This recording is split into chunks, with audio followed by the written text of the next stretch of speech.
जी अस्सलाम वालेकुम। कैसे हैं आप सब? ठीक हैं? अच्छा जी, आज की इस लेक्चर से हम स्टार्ट करने जा रहे हैं अपना सेल्स टैक्स, जो कि आपके जो पेपर है कैफ 2 का, आई कैप का, सी ए का, उसमें इसके 25 टू 30 मार्क्स आते हैं।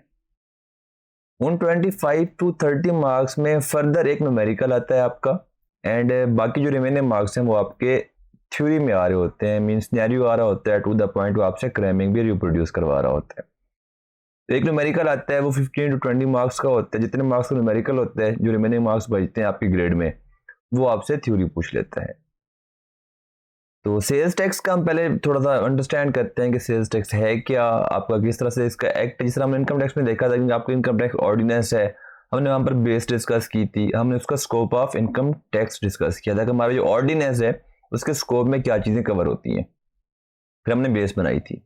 आज के इस लेक्चर से भी हम सेल्स टैक्स में भी सेम स्ट्रेटेजी अपनाएंगे। हम थोड़ा सा पहले इंट्रोडक्शन लेंगे, बेस बनाएंगे, स्कोप को डिस्कस करेंगे।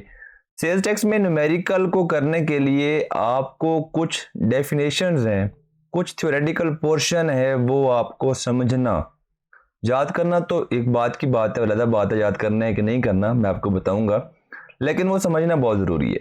जब तक आपको उसकी समझ नहीं आएगी, आपको न्यूमेरिकल आप अटेम्प्ट ही नहीं कर सकेंगे। ठीक है, तो हम स्टार्ट करते हैं पहले कि सेल्स टैक्स है क्या, सेल्स टैक्स एक्ट क्या है, किस तरह बन रहा है, और फिर हम फर्दर इसको आगे कंटिन्यू करेंगे। जी, इनकम टैक्स था आपका डायरेक्ट टैक्स। जो पर्सन इनकम अर्न कर रहा है, अगर उसकी टैक्सेबल इनकम है, अगर सैलरीड पर्सन है तो 6 लाख थी, अगर नॉन सैलरीड है तो 4 लाख थी। सेम फॉर कंपनी 4 लाख है, and same for AOP 4 lakh rupees. तो अगर वो अमाउंट 4 लाख से इंक्रीज करती है या 6 लाख से इंक्रीज करती है, एक्सीड करती है, तो फिर उनको एक सर्टेन परसेंटेज रेट गिवन था, टैक्स पे करना था। इनकम टैक्स था आपका डायरेक्ट टैक्स। जो सेल्स टैक्स है ये आपका इनडायरेक्ट टैक्स है। सेल्स टैक्स में टैक्स वो बियर करता है, वो पर्सन पे कर रहा होता है जो एक गुड को, एक कमोडिटी को कंज्यूम कर रहा होता है, मीन मैं या आप। वो एओपी भी कंज्यूम कर सकती है, क्योंकि हो सकता है कि एओपी एक पार्टनरशिप बिजनेस हो, वो कुछ चीज़ें परचेज करती है, जस्ट लाइक शुगर वगैरह, या ऑफिस में कुछ चीज़ें और परचेज करती है यूज़ करने के लिए, अगर वो कंज्यूम करें ऑफिस में तो वो टैक्स बियर कर रहे होंगे। सेम कंपनी, अगर एक कंपनी किसी दूसरी कंपनी से कुछ परचेज करती है तो वो भी सेल्स उस पर बियर कर रही होती है, कर रही होगी, उस पर वो सेल्स टैक्स को कंज्यूम कर रही होगी, और इंडिविजुअल भी। तो सेल्स टैक्स की जो नेचर है वो आपके इनडायरेक्ट नेचर है। ये इनडायरेक्टली पे कौन कर रहा होता है गवर्नमेंट को सेल्स टैक्स? वो पे कर रहा होता है आपका कंज्यूमर। तो सेल्स टैक्स की नेचर क्या है? सेल्स टैक्स बेसिकली है क्या? लॉ कहता है, फेडरल गवर्नमेंट कहती है अपने सेल्स टैक्स एक्ट 1990 के थ्रू कि जनाब, मतलब पर्सन, पर्सन कौन? वही पर्सन जो हमने इनकम टैक्स में पढ़ा था, इंडिविजुअल, एओपी और कंपनी। जब वो कोई सेल करेगा, गुड्स सप्लाई करेगा, ठीक है, जब कोई वो सेल करेगा, गुड्स सप्लाई करेगा, जाहिर सी बात है उस बिजनेस ने अपनी उस सेल की, उस गुड की कुछ सेल प्राइस डिटरमिन की होगी। मैं कहता हूं लेट्स सपोज 1 लाख रुपए। तो लॉ कहते हैं कि जो भी बिजनेस ने, पर्सन ने सेल प्राइस डिटरमिन की होगी, उस पर एडिशनल 17%, क्या एडिशनल? सेल प्राइस तो बिजनेस की अपनी है, लॉ कहते हैं वो उसको खुला हाथ है, मतलब जितनी वो सेल प्राइस डिटरमिन एक डिटरमिन करना चाहता है, या जो एक सेल प्राइस वो चार्ज करना चाहता है कस्टमर को अपना मार्जिन ऐड करने के बाद, वो बिजनेस की अपनी मर्जी है। लेकिन जो भी वो सेल प्राइस चार्ज करेगा तो उसने 17% एक्स्ट्रा एडिशनल क्या करना है? चार्ज करना है। और जो वो 17% है वो क्या करना है? उसने कस्टमर से कलेक्ट करना है। ठीक है, ये टोटल कितना कस्टमर पे करेगा? 1 लाख तो क्या है? आपकी रेगुलर सेल प्राइस है, और जो रिमेनिंग 17,000 है वो क्या है? सेल्स टैक्स की अमाउंट है।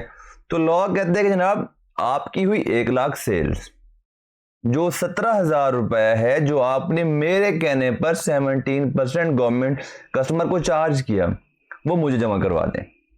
तो जब कोई बिजनेस, जब कोई पर्सन सप्लाई करते वक्त अपने कस्टमर को सेल्स टैक्स जो चार्ज करता है, जो 17% जहां पर है, इसको हम सेल्स टैक्स की लैंग्वेज में लॉ कहता है आउटपुट टैक्स। ये मैं नहीं कह रहा, ये आपका कौन कह रहा है? आपका सेल्स टैक्स लॉ कह रहा है, आपका सेल्स टैक्स एक्ट कह रहा है। अभी ये आपने वर्ड लिखते रहने हैं, याद करते रहने हैं, आगे चलते जाएंगे, आप कुछ भी समझ आना स्टार्ट हो जाएंगी। तो लॉ कहता है कि जनाब बिजनेस जो है, मैंने आपको पहले बताया है, जो सेल्स टैक्स है ये आपका डील करता है, ये कौन बियर करता है? आपका कंज्यूमर बियर करता है, आपका एंड कस्टमर जो एक गुड को, एक कमोडिटी को कंज्यूम कर रहा होता है। तो बिजनेस कहता है कि जनाब आपने कहा था, देखिए ना, जब एक बिजनेस है वो सप्लाई कर रहा है तो उसने उसके पास सेल्स टैक्स चार्ज किया, गवर्नमेंट को जमा करवा दिया। तो बिजनेस कहता है जनाब गवर्नमेंट साहब, हुकूमत पाकिस्तान साहब, FBR साहब, आपने तो कहा था कि मेरा मीन बिजनेस का सेल्स टैक्स से कोई लेना देना नहीं है, ये कौन बियर करेगा? कस्टमर बियर करेगा। लेकिन जब बिजनेस ने परचेज की होगी, जाहिर सी बात है मैं गुड्स परचेज करूंगा तो फिर आगे सेल करूंगा। जब मैंने गुड्स परचेज की होंगी तो मैंने जिस सप्लायर से गुड्स परचेज की होंगी तो उसकी तो वो सेल थी, उसने भी गवर्नमेंट का वो कहना माना होगा, मुझे 70% टैक्स चार्ज किया होगा। जब मैंने उसको पेमेंट की होगी परचेज को, सप्लायर्स को, उसमें मेरी इन्वेंट्री की कॉस्ट इंक्लूड होगी और एडिशनल 17% टैक्स भी इंक्लूड होगा। फॉर एग्जाम्पल मैंने गुड्स परचेज की थी कितने की? 80,000 रुपए की। जब मेरे सप्लायर ने मुझे 80,000 की जब उसने सेल प्राइस चार्ज की होगी, उसने भी लॉ की बात मानी होगी, क्योंकि गवर्नमेंट क्या है? आपकी अल्टीमेट अथॉरिटी है, आपने उसकी बात माननी ही माननी होती है। तो मैंने क्या किया होगा? टोटल जो पैसे पे किए होंगे उन गुड्स को परचेज करने के, मैंने पे किए होंगे 80,000 प्लस 13,600, टोटल 93,600। तो यहां पर वही बात मैंने गवर्नमेंट को कहना है कि जनाब आपने तो कहा था कि मेरा as a business mean person, business की बात हो रही है, कि मेरा सेल्स टैक्स से कोई लेना देना नहीं है, सेल्स टैक्स आपने कस्टमर को चार्ज करना है और कस्टमर सारा बियर करेगा, ठीक है। तो जब मैं कस्टमर था तो मैंने 13,600 क्या किया? सेल्स टैक्स पे किया जब मैंने चीज परचेज की, लेकिन वो गुड मैंने कंज्यूम ही नहीं की। सेल्स टैक्स की नेचर ही क्या है? वो कमोडिटी, जो गुड जो बंदा कंज्यूम करेगा तो उसने क्या करना है? वो सेल्स टैक्स बियर करना है। तो यहां पर मैंने लॉ से कहना है कि जनाब आपने कहा था कि मैं जो सेल्स टैक्स है किसने बियर करना है? कस्टमर ने बियर करना है। तो मैंने आपके कहने पर कस्टमर को 17,000 रुपये चार्ज किया, तो जो मैंने पहले सप्लायर को सेल्स टैक्स पे किया है वह 13,600, तो वो मैंने क्यों पे किया है? तो लोग कहते हैं यार झगड़ा ना करें, लड़ाई ना करें, आप ऐसा करें, जो आपने कस्टमर से सेल्स टैक्स लिया मीन 17,000 रुपए, और जो आपने परचेज करते वक्त सप्लायर को सेल्स टैक्स पे किया, आप उसमें वो एडजस्ट कर दें, ठीक है। आप अपना अपने पास रख लें जो आपने पे किया है, जो रिमेनिंग जो आपने वैल्यू ऐड की है, मीन जो अपना मार्जिन ऐड किया है, उस वजह से जो एक सेल्स टैक्स की अमाउंट में इंक्रीज आया है, जो एक मार्जिनल अमाउंट है, जो डिफरेंशियल अमाउंट है, आप वो क्या करें? मुझे जमा करवा दें। मतलब यह है कि मैंने गवर्नमेंट को सेल्स टैक्स कितना पे करना है? एज ए बिजनेस मैंने पे करना है output tax minus input tax. ये एक बात मैं आपको बताना भूल गया, एक सेकेंड, कि जो जब आप परचेज करते वक्त सेल्स टैक्स जो पे करते हैं उसको लॉ नाम देता है आपका इनपुट टैक्स, ठीक है। तो जो हमने एक्चुअली में जो चीज सीखनी है वो हमने सीखनी है, क्या सीखनी है? कि हमने सेल्स टैक्स पेबल कैसे कैलकुलेट करना है, वो है output tax minus input tax. तो यहां पर जो बिजनेस है उसने कितना गवर्नमेंट को टैक्स जमा करवाने? 17,000 रुपीज माइनस 13,600। तो जो डिफरेंशियल अमाउंट बनेगी यहां पर वो क्या बनेगी? आपकी 3,400 रुपए, ठीक है। अब मैं कहता हूं ये जो बिजनेस था ये था मिस्टर ए,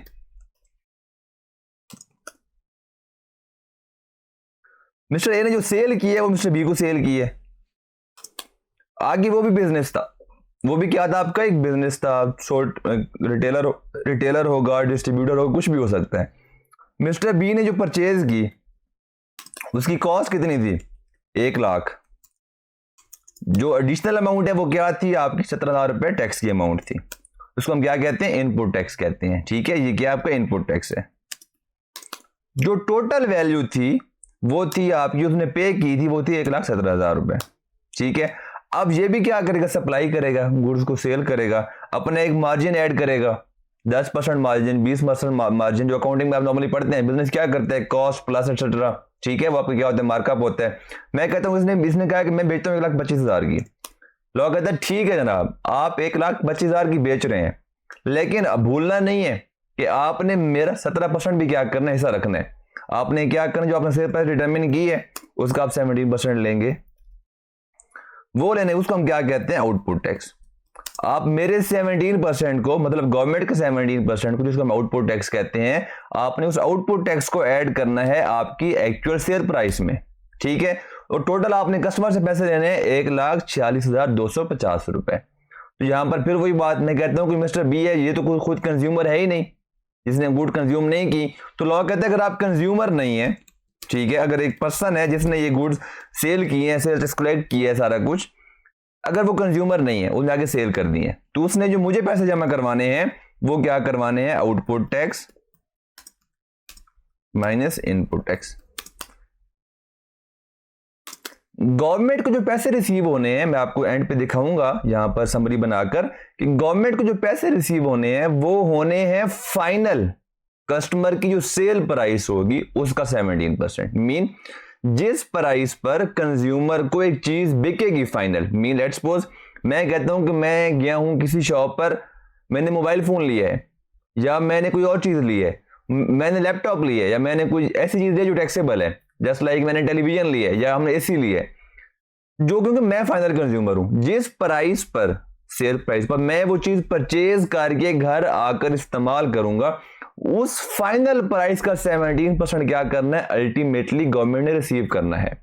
लेकिन वो गवर्नमेंट उस इंडिविजुअल से या कंज्यूमर से नहीं रिसीव करती, वो step by step different person से, मीन इंडिविजुअल, एओपी या कंपनी जो बिजनेस है, बिजनेस से क्या करती है, कलेक्ट करती है।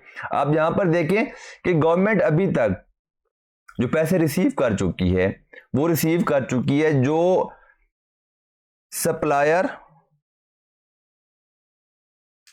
Of mister A, mister A ने जिसको 13,600 पे किया था, उसने भी गवर्नमेंट को पैसे जमा करवाए होंगे 13,600। इसमें ऐड आप करेंगे जो मिस्टर ए ने खुद कलेक्ट करके जमा करवाए हैं, यहां पर 3,400 रुपए, ठीक है। फिर अब यहां पर मिस्टर बी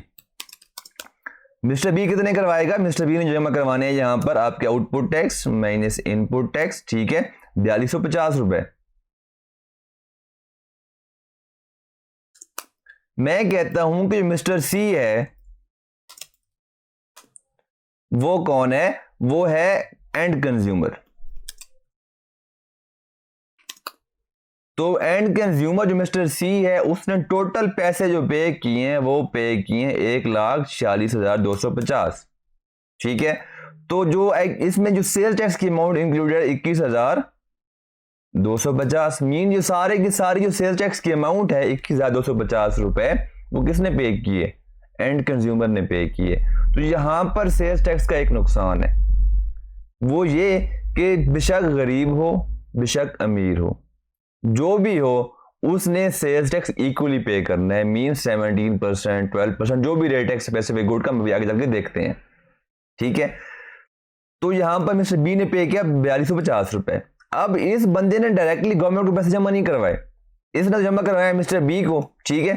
तो जो गवर्नमेंट ने टोटल पैसे कलेक्ट किए हैं सेल्स टैक्स के मद में, वो कलेक्ट किए हैं आपके यहां पर 21,250 रुपए।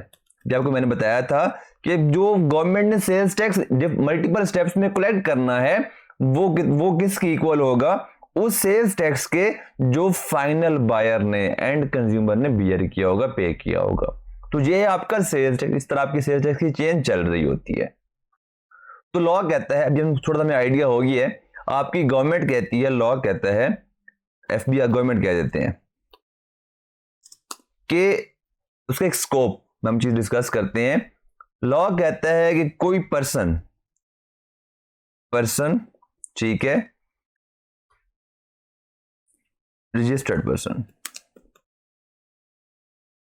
अगर कोई टैक्सेबल सप्लाई करता है टैक्सेबल एक्टिविटी करते हुए, तो उसने क्या करना है, सेल्स टैक्स चार्ज करना है। मीन सेल्स टैक्स कलेक्ट करना है। मीन पर्सन जो सेल्स करते हुए, कौन सी सेल्स, टैक्सेबल सप्लाई। अब ये कौन सी चीजें हैं, तो उसके लिए हमें जो चीजें डिस्कस करनी है, जो हमें चीजें अंडरस्टैंड करनी है, वो ये है, सप्लाई क्या होती है, ठीक है। सप्लाई जब हम डिस्कस कर लेंगे, अंडरस्टैंड कर लेंगे, तो हमारे पास नेक्स्ट आएगा टैक्सेबल सप्लाई क्या होती है।